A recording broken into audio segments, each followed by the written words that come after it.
안녕하세요. 저는 학생들을 가르치고 있는 선생님입니다.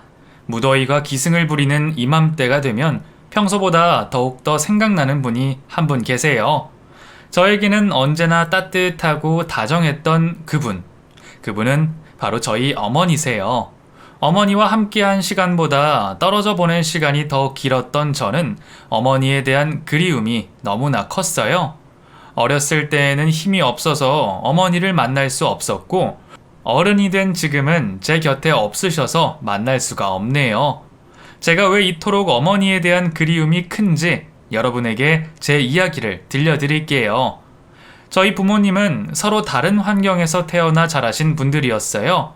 아버지는 사업하는 집안에서 태어나서 부유하게 자라셨지만, 어머니는 가난한 집안에서 태어나 아주 힘들게 사셨어요.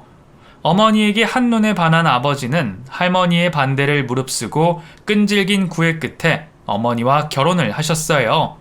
아버지와 함께라면 모든 것을 이겨낼 수 있을 거라고 생각하신 어머니는 행복한 결혼 생활을 꿈꾸었지만 현실은 달랐어요. 아버지는 알코올 중독에 도박도 하셨어요. 그리고 할머니의 구박까지. 제가 어렸을 때의 일이지만 수십 년이 지난 지금까지도 모든 것이 생생할 만큼이나 저에겐 힘든 시간이었어요. 어머니는 본인 몸 챙기는 것도 힘드셨을 텐데 어린 저까지 챙기느라 더 힘이 드셨어요. 아버지는 술을 마시고 들어오면 주사가 심하셔서 어머니와 많이 다투셨어요. 그것도 아주 심하게요. 저는 그럴 때마다 제 방에 들어가서 꼼짝도 하지 않았어요. 이 시간이 빨리 지나가기를 기도하고 또 기도했어요. 저는 그때부터 밤이 되는 것이 두려웠어요. 아버지가 집에 들어오는 것 자체가 저에게는 너무나 큰 두려움이 되었어요. 저를 그토록 두려움에 떨게 한 아버지의 주사는 다름 아닌 본인이 잠들 때까지 어머니를 계속해서 괴롭히는 것이었어요. 자는 사람을 깨워서 했던 말 또 하고 했던 말 또 하고, 그건 정말이지 당해보지 않은 사람들은 알 수 없는 너무나 힘든 고통이에요. 그러다가 어머니의 행동이 마음에 들지 않으면 폭력과 폭언을 일삼았어요. 그래서 어머니의 팔과 다리가 성할 날이 별로 없었어요. 할머니도 분명 저처럼 다 들리실 텐데도 방에서 꿈쩍도 않으셨어요. 제 기억으로는 한 번도 아버지를 말리시거나 야단을 치시는 것을 본 적이 없었어요. 그날도 저는 일찍 잠들었다가 시끄러운 소리에 잠에서 깼어요. 어김없이 술에 취해서 들어오신 아버지가 어머니를 괴롭히는 소리였어요. 저는 제 방문에 귀를 대고 그 소리를 들었어요. 점점 커져가는 소리에 너무 놀란 저는 침대로 올라가 이불을 꽁꽁 싸매고 덮었어요. 아무리 귀를 막고 들으려고 하지 않아도 또렷하게 모든 것이 다 들렸어요. 갑자기 우당탕탕 아버지가 무언가를 던지는 소리가 들렸어요. 이게 무슨 행동이에요? 그러게 왜 내 말을 무시해? 내가 언제 무시했다고 그래요? 내가 하고 있는 말을 안 듣고 있잖아. 지금 내 말 듣고 있어? 이제 그만하고 자요 제발. 날더러 자라고? 지금 날더러 귀찮다 이거야? 늦은 밤에 이러지 말고 내일 일어나서 맨정신에 이야기해요. 나 지금 멀쩡해. 괜히 멀쩡한 사람을 취한 사람 취급하고 있네? 알았어요. 알았으니까 어서 방으로 들어가요. 이거 놔! 내가 밖에서 얼마나 고생을 하고 들어온 줄은 알아? 집에만 있는 사람이 뭘 알겠어. 알 턱이 없지. 편안하게 돈만 쓰는 사람이 알 턱이 있나? 이봐! 내 말 듣고 있어? 듣고 있어요. 듣고 있긴 뭘 듣고 있어? 여보 왜 이래요? 정말 영우 깨겠어요. 밖이나 아니나 내 말 안 듣는 것들이 왜 이렇게 많은 건지.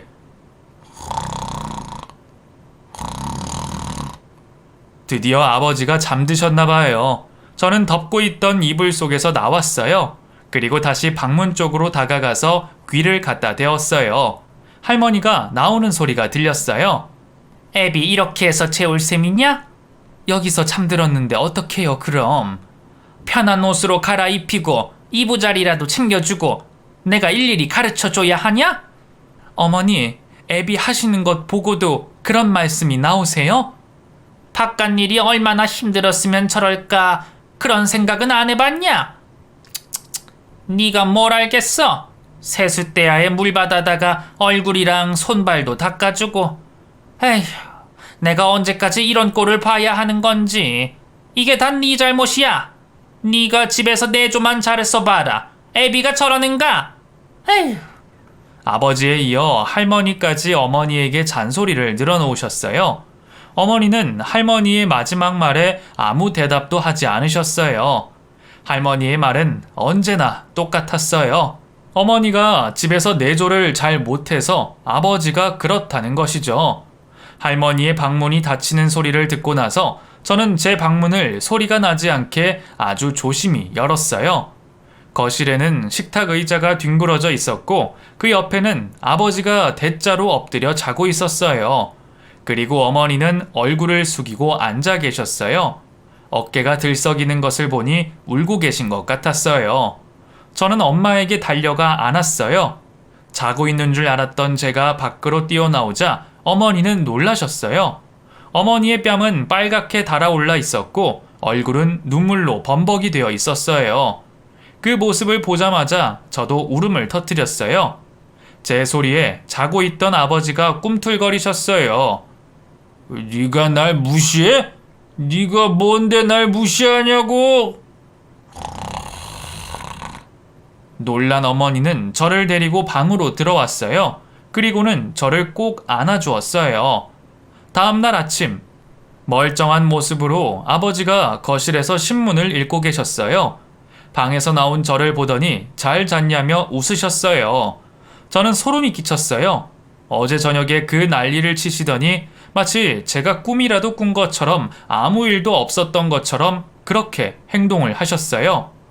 주방에서 음식을 만드시던 어머니는 식사를 하라며 가족들을 부르셨어요. 식탁에 둘러앉아 그 누구도 말을 하지 않았어요. 그저 음식 먹는 소리와 그릇 소리밖에 나지 않았어요. 저는 그 순간이 너무 숨이 막혔어요. 먹기 싫은 음식을 누군가가 억지로 먹이고 있다는 느낌이 들었어요. 아버지가 출근을 하시고 어머니는 저를 데리고 시장에 가셨어요. 저는 시장에 가는 것을 무척 좋아했어요. 오고 가는 사람들도 많고 구경할 것도 많고 무엇보다 맛있는 것들이 너무나 많았거든요. 특히나 시장 중간에 위치해 있는 분식집을 좋아했어요. 거기에는 먹음직스러운 것들이 많았거든요. 제가 좋아하는 어묵부터 떡볶이, 순대, 튀김, 그리고 어머니가 좋아하시는 칼국수까지 어머니와 함께 시장을 오게 되면 늘 들리는 곳 중에 하나가 이곳이었어요. 그날도 시장에 온 저는 이곳저곳을 둘러보느라 정신이 없었어요. 어머니는 그런 저의 손을 더 꼭 잡으셨어요. 장을 볼 때에도 몇 번씩이나 제가 옆에 잘 있나 확인하셨어요. 생선 가게는 이름도 모를 생선들이 줄지어 소쿠리에 담겨져 있었어요. 그 중에서 어머니는 고등어를 사서 저녁에 구워 먹자고 하셨어요. 어머니가 가게 사장님과 이야기를 나눌 때 저는 앉아서 통 안에 들어있는 꽃게들을 보고 있었어요. 제가 손을 갖다 대려고 하자 집게발로 저의 손가락을 집으려고 할 때 너무 놀라 뒤로 넘어졌어요. 그 모습을 보던 어머니가 저를 보고 웃으셨어요. 생선도 사고 야채도 사고 필요한 것들 다 구매한 어머니와 분식을 먹으러 갔습니다. 여전히 그 분식집은 맛있는 음식들로 저를 반겨주었어요. 어서와 영우 엄마. 요즘엔 왜 통 안 보였어? 그럴 일이 좀 있었어요. 장사는 잘 되시죠? 요즘은 그냥 그래. 영우 엄마가 안 와서 손님이 줄었나? 에이, 설마요. 그래, 뭐 줄까? 우선 칼국수 하나 주시고요. 영우는 어묵 몇 개 먹을래? 5개요. 5개? 다 먹을 수 있으려나? 그럼요. 저 5개는 이제 거뜬히 먹을 수 있어요. 어머니 봐봐요. 제 알통. 우리 영우 많이 컸구나. 아주머니, 여기 어묵도 5개 주시고요. 한쪽에 자리 잡고 앉은 어머니는 아주머니에게 먹을 것들을 주문했고 음식들이 바로 나왔어요. 뜨끈한 국물에 담긴 김이 모락모락 나는 어묵은 너무 먹음직스러웠어요. 어머니는 제가 먹기 좋게 꽂혀있던 어묵을 꼬치 앞쪽으로 다 빼주셨어요. 제가 간장에 찍어 한 입 베어 먹는 걸 확인하시고는 앞에 있던 칼국수를 후루룩 드셨어요. 어머니와 시장에서 함께 먹어서 더 맛있었어요. 저는 시장에서 계속 있었으면 좋겠다는 생각이 들 정도로 행복했어요. 집으로 돌아온 어머니는 곧장 주방으로 들어가셔서 사가지고 오신 재료들을 손질하셨어요. 저는 거실에 앉아 시장에서 사온 과자를 먹으며 텔레비전을 보고 있었어요. 그때 할머니가 나오셔서는 저에게 다가왔어요. 할머니는 어머니에게는 잔소리를 늘어놓으셔도 저에게는 그러지 않으셨어요. 어머니 몰래 사탕도 주시고 맛있는 것을 사 먹으라며 용돈도 주셨어요. 집안에는 맛있는 음식 냄새로 가득 찼고 어머니의 부름에 할머니와 저는 주방으로 갔어요. 시장에서 사온 고등어 구이 냄새가 제 코를 자극했어요. 어머니는 제 옆에 앉아 가시를 발라주었어요. 맛있는 저녁을 다 먹은 저는 슬슬 긴장이 되기 시작했어요. 또 밤이 되면 아버지가 들어오실 테니까요. 그런 제 마음을 아셨는지 어머니는 주방 정리를 하시곤 제 방에 들어오셔서 제가 잠들 때까지 같이 있어 주셨어요. 깊은 잠이 들었는지 저는 그날 아버지의 주사를 듣지 못했어요. 아침에 일어난 제가 다 깜짝 놀랄 정도였어요. 거실로 나온 저는 주방에 계시는 어머니에게 다가갔어요. 어머니, 영우 잘 잤니? 아버지는요? 응, 일찍 나가셨어. 벌써요? 그래, 영우도 얼른 씻고 나와라. 아침 먹자. 아버지는 제가 일어나기도 전에 출근하고 없으셨어요. 그날 저녁에 안 사실이지만 아버지는 출근을 일찍 하신 것이 아니라 그 전날 집에 들어오시지 않으셨어요. 그래서 제가 아버지의 주사를 듣지 못한 것이었고요. 그날 저녁에 아버지가 들어오셔서 어머니에게 행패를 부리는 바람에 모든 것을 알게 되었어요. 고주망태가 돼서 들어온 아버지는 거실에 저와 함께 있던 어머니에게 다짜고짜 욕설을 하기 시작했고 놀란 어머니는 저를 할머니 방으로 보냈어요. 그 뒤로 거실은 한바탕 소란이 일어났어요. 저는 귀를 막았고 할머니는 중얼중얼 무언가를 외우면서 저를 안아주었어요. 할머니도 그동안 저처럼 아버지가 저러실 때마다 두려웠던 걸까요? 저는 빨리 이 시간이 지나가기를 바랬어요. 한참을 시끄럽게 하시던 아버지가 갑자기 조용해졌어요. 이제 끝났나 보다 하고 어머니에게 가려는데 갑자기 어머니의 비명소리가 들렸어요. 아야! 당신 정말 이럴 거야? 내가 뭘 했다고 그래요? 방금 나 무시했잖아. 사람 말하는데 대답도 안 하고 쳐다도 안 보고 그게 무시하는 거지 뭐야? 내가 그렇게 우스워? 우습냐고? 내가 언제 그랬다고 또 이래요? 어거지 부리지 말고 그냥 자요. 어거지? 당신 그동안 날 우습게 생각한 거지? 그렇지? 아, 왜 이래요 정말? 이건 놔요. 못 놓겠다면 나 다른 건 다 참아도 나 무시하는 것들은 가만 안 둬. 당신 나 무시하는 거 이번 참에 고쳐주겠어. 이리 와! 아, 이거 놓고 얘기해요. 순간 제가 멈춰서자 할머니는 저를 끌어안으셨어요. 그리고는 알 수 없는 말만 계속 외우셨어요. 정말 아버지가 집에 안 들어오셨으면 좋겠어요. 아주 멀리 나가셔서 아주 오랫동안 집에 안 들어오셨으면 좋겠다고 생각했어요. 한참을 할머니 품에서 울다가 잠든 저를 어머니가 깨우셨어요. 눈을 뜨니 어머니께서 손가락으로 조용하라는 표현을 하며 옆에 같이 주무시고 계시는 할머니의 눈치를 보시며 저를 데리고 밖으로 나가셨어요. 어머니는 준비해 놓은 윗옷을 저에게 입혀주시고는 문 밖에 있던 가방을 들고 그 집을 나오셨어요. 아무 소리도 나지 않는 컴컴한 밤, 저는 어머니의 손에 이끌려 알 수 없는 곳으로 걸어갔어요. 그곳은 버스 터미널이었어요. 어머니는 어디론가 가는 버스표를 사시고는 저의 손을 꼭 잡으셨어요. 첫 차를 탄 저희는 어머니가 젊은 시절 친하게 지냈던 친구의 집으로 갔어요. 친구는 어머니의 연락을 받았는지 터미널로 마중을 나와 있었어요. 그리고는 자신의 집으로 저희를 데리고 갔어요. 저는 그 집 작은 방에서 잠깐 잠이 들었다가 일어났어요. 어머니는 저를 데리고 친구의 집에서 조금 떨어진 곳에 작은 집으로 데리고 갔어요. 어머니께서는 앞으로는 이 집에서 어머니와 단 둘이 살 거라며 말씀하셨어요. 저는 무슨 상황인지는 몰랐지만 두려움의 대상이었던 아버지를 벗어나는 것만으로도 좋았어요.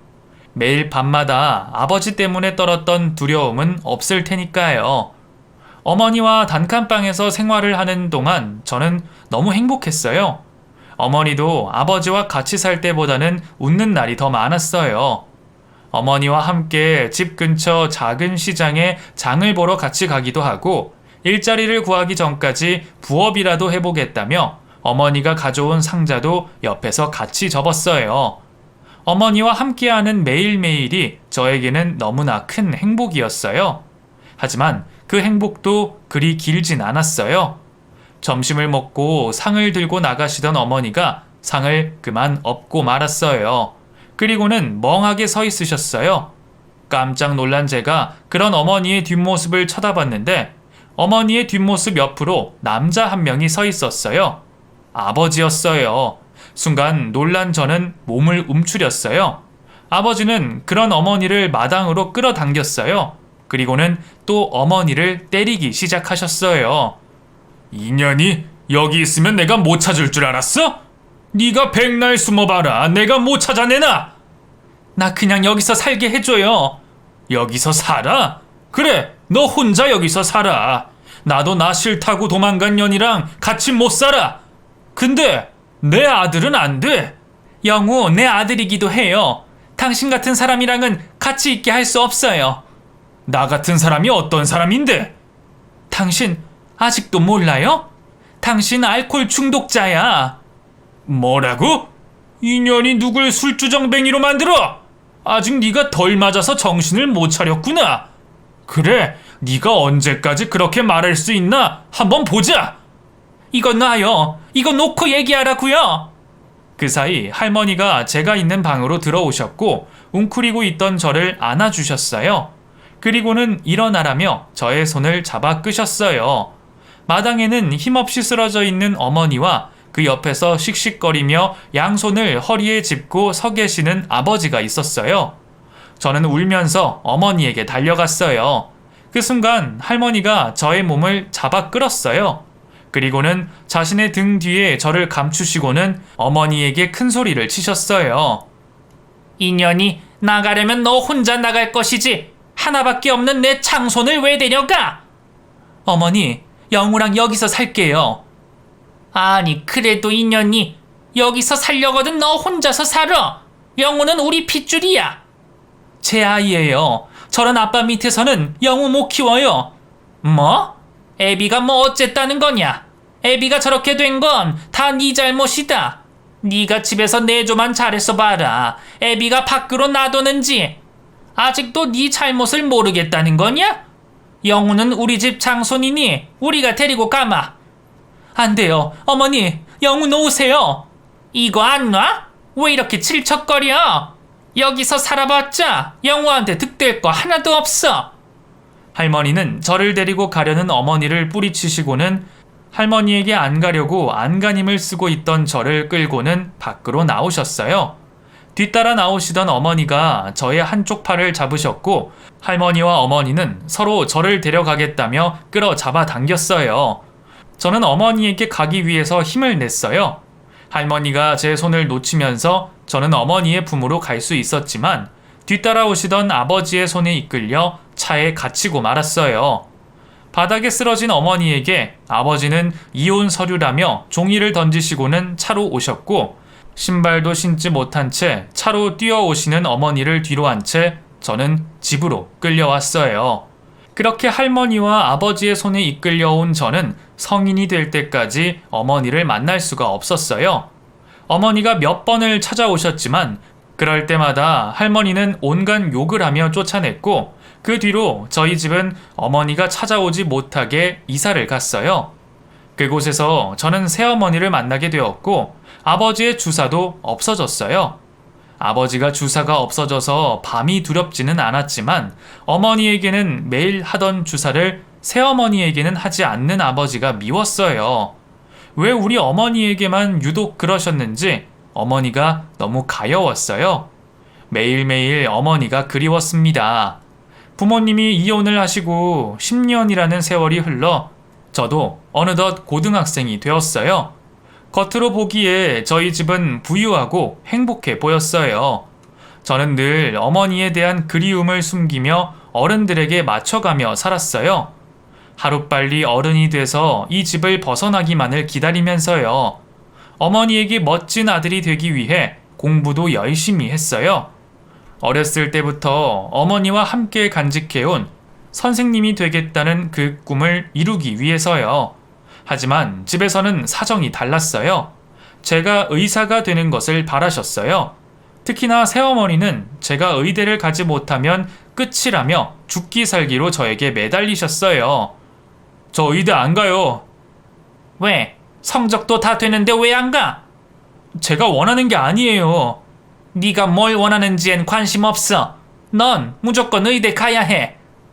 새어머니가 뭔데 제 인생의 참견이세요? 부모가 자식 인생에 관여도 못하니? 누가 제 부모인데요? 제 인생은 제가 알아서 하니까 신경 끄세요.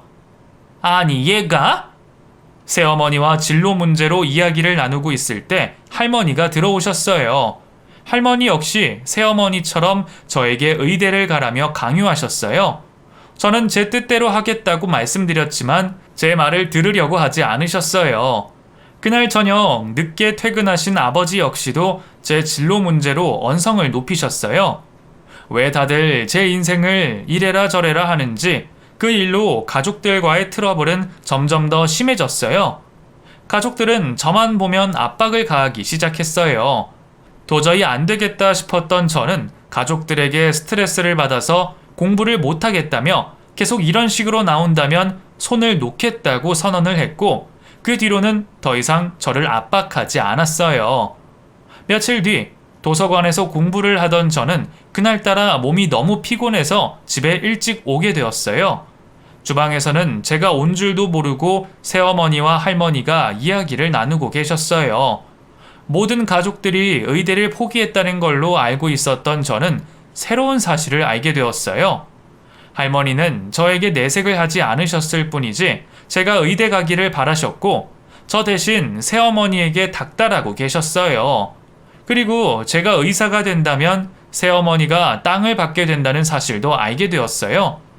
왜 그렇게 새어머니가 저의 공부에 관심이 많았는지 열과 성을 다했는지 알 수가 있었어요. 방으로 들어온 저는 가방을 던져놓고는 침대에 누워있는데 새어머니가 들어오셨어요. 벌써 침대에 누워있으면 어떡해? 다른 애들은 열심히 공부하고 있을 텐데. 제가 알아서 하니까 나가주세요. 어서 못 일어나? 왜? 제가 의사 안 되면 땅 못 받아서 그래요? 어떻게 알았어? 아까 들었어요. 나는 의대 갈 생각 없으니까 그 땅 포기해요. 포기? 난 포기 못해. 널 의사로 만들 거니까. 내가 안 가겠다는데 무슨 수로?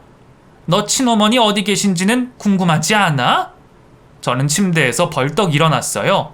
새어머니는 여유롭게 웃으며 의대에 합격한다면 지금 친어머니가 어디 계신지를 알려주겠다고 말했어요. 거짓말하지 말라는 저의 말에 거짓말인지 아닌지 그건 그때 가서 확인해보면 되지 않겠냐고 말하며 방을 나갔어요.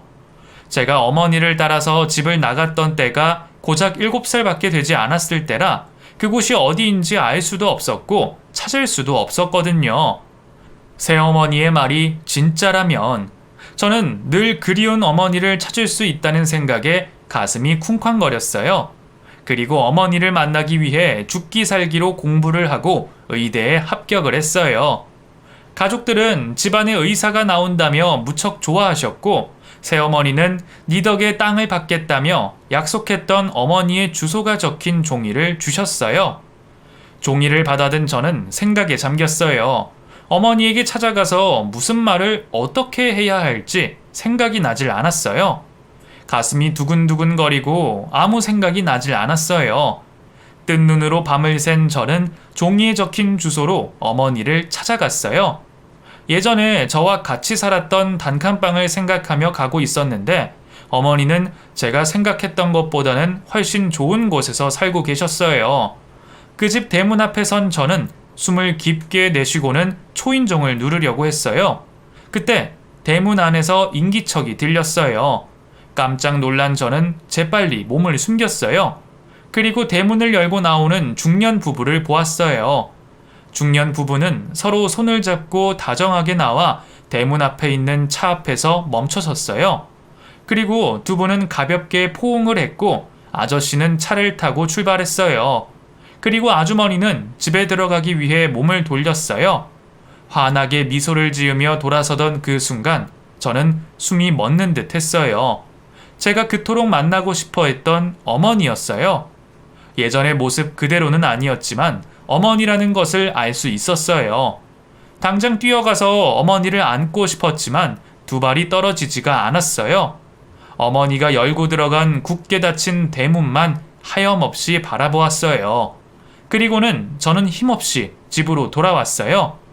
친어머니는 만나봤니? 제 방에서 나가요. 못 만났던 모양이구나. 나가라고요. 들어보니 부동산 알부자랑 재혼하셨다는데 편하게 사시게 놔둬. 지금 아들이라고 나타나봤자 그 집에서 반겨주겠니? 안 그래? 새어머니는 안 그래도 심란한 제 마음에 불을 지피고서는 나가버렸어요. 어머니가 살고 있던 곳을 모를 때보다 지금이 더 힘들었어요. 그때는 만나고 싶어도 못 만나는 상황이었지만 지금은 만날 수 있지만 만나지 못하는 상황이 되어버린 것 같아 제 마음이 너무 힘들었어요. 곰곰이 생각에 잠겼던 저는 새어머니의 말대로 제가 나타나지 않는 것이 어쩌면 어머니를 도와주는 것이라는 생각이 들었어요. 아버지와 같이 살 때에는 볼 수 없었던 어머니의 환한 미소가 머릿속에서 떠나지가 않았어요. 어머니의 그 환한 미소를 지켜드리고 싶었던 저는 어머니의 주소가 적혀 있는 종이를 구겨서 쓰레기통에 버렸어요. 그리고 그날 밤 저는 한숨도 잘 수가 없었어요. 다음 날 저는 대학교 때문에 짐을 챙겨서 서울로 올라갔어요. 그토록 바래왔던 그 집에서 벗어난 저는 아버지가 미리 마련해 주신 집으로 가지 않았어요. 저는 의대를 포기하고 재수를 선택했어요. 제가 원했던 것은 의사가 아니라 선생님이었기에 다른 사람의 꿈이 아닌 제 꿈을 이루기 위해서 집과도 인연을 끊은 채 가난한 재수생이 되었어요. 그동안 모아놨던 용돈으로 월세방 하나를 구하고 새벽에는 우유 배달을 하며 학원을 다녔어요. 그 어느 누구보다 아주 열심히 하루를 보냈어요. 모든 지원을 받으며 공부만 했던 때와 다르게 일과 학업을 병행해서 몸은 더 고단했지만 제가 원하는 것을 하고 있어서인지 이겨낼 수 있었어요. 그러던 어느 날 새벽 4시 알람 소리에 잠을 깬 저는 우유 배달을 하기 위해 집을 나섰어요. 문을 열고 나서는데 발에 무언가가 걸려 앞으로 몸이 쏠렸어요. 간신히 몸을 일으킨 저는 바닥에 있는 상자를 발견했어요. 이게 뭐지 싶었던 저는 그 상자를 열어봤고 입을 다물지 못했어요. 그 상자 안에는 수십 개의 금괴가 들어가 있었어요. 깜짝 놀란 저는 누가 볼까 얼른 상자를 덮었어요. 그리고 집으로 들어가 커다란 외투 하나를 가지고 나와 그 상자를 감싸 가슴팍에 안고서는 그 길로 경찰서로 출발했어요. 경찰서에 도착한 저는 집 앞에서 이 상자를 발견했다며 꺼내놓았고 그 상자를 열어본 경찰관들도 저처럼 깜짝 놀랐어요. 한 경찰관이 저에게 이것저것 물어보시더니 잠시 앉아서 기다리고 있으라며 음료수 하나를 꺼내오셨어요. 저는 심장이 너무 쿵쾅거려서 진정을 지키기 위해 숨을 깊이 들이마셨다가 내쉬었다가를 반복했어요. 그랬더니 조금은 안정이 되는 듯 했어요. 경찰관이 주신 음료수를 한 모금 하니 우유 알바가 생각이 났어요. 경찰서에 급히 온다고 우유 배달하는 것을 깜빡한 저는 서둘러 음료수를 다 마시고 일어났어요. 그리고는 일이 있어서 먼저 가야 한다고 말했어요. 그때 경찰서 문이 열리고 중년 남자가 들어왔어요. 그 중년 남자는 다짜고짜 저의 멱살을 잡고 흔들어대기 시작했어요. 너무 갑자기 일어난 일이라 저는 어안이 벙벙했어요. 주위에 있던 경찰관들이 쫓아나와 중년 남자와 저를 떼어 놓았어요. 그 중년 남자는 제 머리를 한 대 후려쳤어요. 이 새끼가 어디서 내 돈을 훔쳐? 훔치다뇨? 네 놈이 그 금괴 가져왔다며? 집에 가만 잘 있던 금괴가 왜 너한테 있겠어? 훔치지 않고서야. 아니에요. 저는 훔치지 않았어요. 저희 집 대문 앞에 있길래 경찰서에 가지고 온 것뿐이라고요.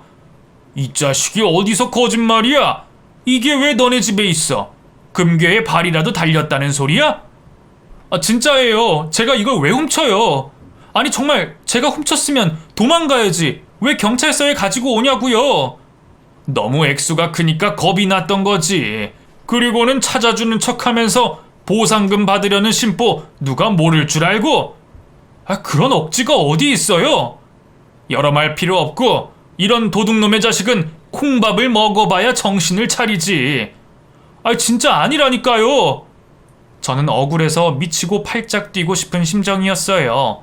제 속을 뒤집어서 보여줄 수도 없는 노릇이고 게다가 우유 알바도 이것 때문에 늦어서 빨리 가봐야 하는데 아저씨는 저의 말은 믿지 않은 채 무조건 저를 도둑이라고 몰고 있고 정말 가슴이 답답해서 미쳐버릴 것만 같았어요. 이 일을 어찌해야 할지, 왜 나에게 이런 일이 일어났는지 그냥 금괴가 들었던 말던 경찰서에 가지고 오지 말 것을 후회가 들었어요. 아저씨는 계속해서 저에게 삿대질을 하며 콩밥을 먹어야 한다며 고래고래 고함을 질러댔어요. 그 순간 경찰서 문이 열리고 여자 한 분이 들어오셨어요. 내 아들이에요. 고개를 들어 그 여자분을 쳐다보았어요. 제 어머니였어요. 시끄러웠던 경찰서가 한순간 조용해졌어요. 저는 우두커니 어머니를 쳐다보았어요. 저에게 도둑 누명을 씌운 아저씨가 어머니에게 다가갔어요. 정신을 차리고 보니 그 아저씨는 제가 어머니를 만나기 위해 갔을 때 대문 앞에서 어머니의 배웅을 받으며 출근하시던 그 남자였어요. 어머니는 저에게 다가와 제 얼굴을 양손으로 만지셨어요. 잘 지냈니? 어머니는 눈물을 흘리셨어요. 그리고는 아저씨에게 할 말이 있다며 밖으로 나가자고 말을 했고 저는 그 자리에서 털썩 주저앉았어요. 그리고 한참을 거기에 앉아 있었어요. 나가신 지 한참이 지난 어머니와 아저씨가 다시 들어오셨고 아저씨는 경찰관들에게 오해가 있었다며 일 처리를 하고 계셨어요. 그 사이 어머니가 저에게 다가와 옆에 앉으셨어요. 그리고는 말없이 제 손을 잡으셨어요. 경찰관과 일을 마무리하신 아저씨도 저에게 다가오셨어요. 학생, 아까는 내가 미안했어. 나는 금괴를 도둑 맞았다고 생각해서 정말 미안하네. 여보, 내가 영우한테 다 설명할게요. 그래요. 나 먼저 집에 가 있을 테니 천천히 이야기하고 들어와요. 학생, 다시 한번 미안해. 아저씨는 어머니를 두고 나가셨어요. 어머니는 잡고 있던 제 손을 잡고 일어서시며 근처에 맛있는 분식집이 있다며 그리로 가자고 말씀하셨어요. 저는 아무 생각 없이 그저 어머니가 이끄는 대로 분식집으로 향했어요. 분식집에 도착한 어머니는 어묵과 칼국수를 시키셨어요. 그 옛날 시장에서 즐겨 먹었던 것들을요. 이윽고 주문한 음식들이 나왔고 어머니는 습관처럼 어묵을 꼬치 앞쪽까지 빼주었어요. 그리고는 칼국수를 먹기 시작하셨어요. 저는 어머니가 칼국수를 드시는 모습을 쳐다만 보고 있었어요. 왜 안 먹어? 어묵 좋아하잖아. 따뜻할 때 얼른 먹어. 여긴 웬일이세요? 이거 먹고 이야기하자. 이것만 먹고, 응? 어머니는 아무 말도 없이 칼국수를 드셨어요. 저도 제 앞에 놓여있는 어묵을 간장에 찍어서 한 입 베어 먹었어요. 그리고는 어묵을 그릇에 내려놓았어요. 제가 그렇게 좋아하던 어묵이었는데 돌멩이를 씹고 있는 듯한 느낌이었어요. 칼국수를 다 드신 어머니는 저를 데리고 또 어디론가 가셨어요. 저는 말없이 터덜터덜 어머니를 따라갔어요. 어머니가 도착한 곳은 자그마한 조용한 카페였어요. 종업원은 저희에게 차를 내어주고는 가게 문을 닫고 퇴근을 했어요. 여기가 내가 일하는 곳이야. 네. 너와 단둘이 이야기하고 싶은데 조용한 곳을 찾기가 힘들어서. 괜찮지? 네. 잘 지냈어? 엄마 좀 보고 이야기하면 안 돼? 그냥 말씀하세요. 저는 이게 편해요. 그래. 너무 오랜만에 봐서 어색하겠다. 그 집에서 혼자 사는 거니? 네. 서울로 대학을 오면서 저 혼자 올라왔어요. 그랬구나. 어디에서부터 이야기를 하는 것이 좋을까? 어머니는 한동안 망설이시다가 이야기를 꺼내셨어요.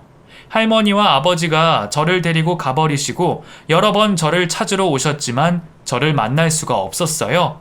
그리고 아버지는 어머니가 더 이상 찾아오지 못하게 다른 곳으로 이사를 갔고 그 뒤로 어머니는 저를 더더욱 찾을 길이 없었대요.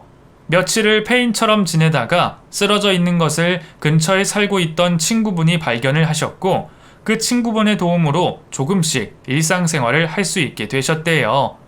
어머니는 처음에는 할 수 있는 일이 없어서 건물 상가 청소를 하셨는데 거기에서 지금 재혼하신 그 아저씨를 만나셨대요. 부동산을 하고 계셨던 그 아저씨는 어머니의 안타까운 사정을 들으시고는 자신의 가게에서 일을 도와달라고 말을 했고 어머니는 그때부터 청소 대신 그분의 가게에서 손님들을 응대하며 일을 하셨대요. 그러다 몇 년 전 재혼을 하셨고요. 아저씨는 특별한 날이면 어머니에게 늘 금괴를 선물을 했었고 어머니는 그걸 집안 금고에다가 차곡차곡 모아놓기 시작했대요. 그리고 불과 몇 달 전 건강검진을 받았다가 간암 말기 판정을 받았고 자신이 눈 감기 전에 평생 그리워한 저를 한 번만이라도 봤으면 하는 바람에 백방으로 수소문해 저를 찾았대요. 부유한 아버지 덕에 잘 살고 있을 줄 알고 아들을 만나러 갔지만 너무나 허름한 집에서 새벽 우유 배달을 하며 지내고 있는 저를 보시고는 억장이 무너지셨대요. 그래서 어머니는 아저씨에게는 차마 이야기를 하지 못하고 그동안 아저씨에게 받았던 금괴를 저희 집 앞에 두고 가시게 됐고 그 사실을 몰랐던 아저씨는 집에 도둑이 들었다고 경찰에 신고를 하게 되었다고 말씀하셨어요. 이야기를 한참 하시던 어머니는 떨리는 손으로 찻잔을 들어 차를 마셨어요. 간암 말기라고요? 그래, 그렇다구나. 수술하면 괜찮은 거죠? 병원에서는 뭐래요? 얼마 안 남았대. 병원 치료 받으면서 힘들게 사는 것보다 그저 이렇게 있다가 편안하게 가고 싶어. 왜 그때 오셨을 때 말씀하시지 않으셨어요? 너한테 짐이 될까봐.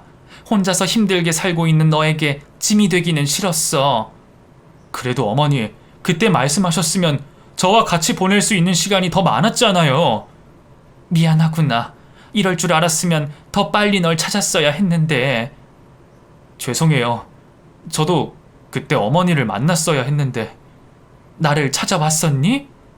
네, 몇 달 전에요. 그때로 다시 돌아가고 싶어요. 저는 몇 달 전 어머니를 찾으러 갔다가 되돌아온 것이 너무나 후회가 됐어요. 그때 어머니를 만났더라면 지금처럼 이렇게 후회가 되지는 않았을 텐데 그때에는 그것이 어머니를 위하는 길이라고 생각했었는데 지금 와서 생각하니 너무 후회가 됐어요. 어머니의 시한부 소식을 들은 저는 늘 그리워하던 어머니를 이제 다시 만났는데 다시 헤어질 날이 기다리고 있다는 사실이 너무나 가슴이 아팠어요. 모든 오해가 풀린 저는 그날 저녁 어머니의 집으로 초대를 받았어요. 거기에서 만난 아저씨는 경찰서에서 만났을 때와는 사뭇 다른 느낌이었어요. 아저씨는 다시 한번 저에게 사과를 하셨고 그동안 어머니께서 저를 많이 그리워하고 계셨다고 말씀해 주셨어요. 그리고 어머니가 가시기 전까지 시간도 많지 않은데 집에 들어와서 그동안 못했던 아들 노릇을 해보는 게 어떠냐고 제안을 하셨어요. 그런 아저씨가 너무 고마웠어요. 다음 날 저는 제 짐을 가지고 어머니의 집으로 들어왔고 그동안 하지 못했던 것들을 하며 어머니와 행복한 나날을 보냈어요. 영화도 같이 보고 사진도 같이 찍고 어머니가 하시는 카페에 가서 어머니에게 커피 내리는 것도 배웠어요. 어머니와 함께하는 매일매일이 제게는 너무 감사했어요. 그 기간이 조금 더 길어지길 기도하며 어머니가 행복한 기억만 많이 간직할 수 있도록 최선을 다했어요. 그리고 어머니는 편안하게 눈을 감으셨어요. 어머니가 돌아가시고 아저씨는 어머니의 금괴를 저에게 주셨어요. 어머니가 남긴 유산이니 잘 사용하길 바란다고 하셨어요.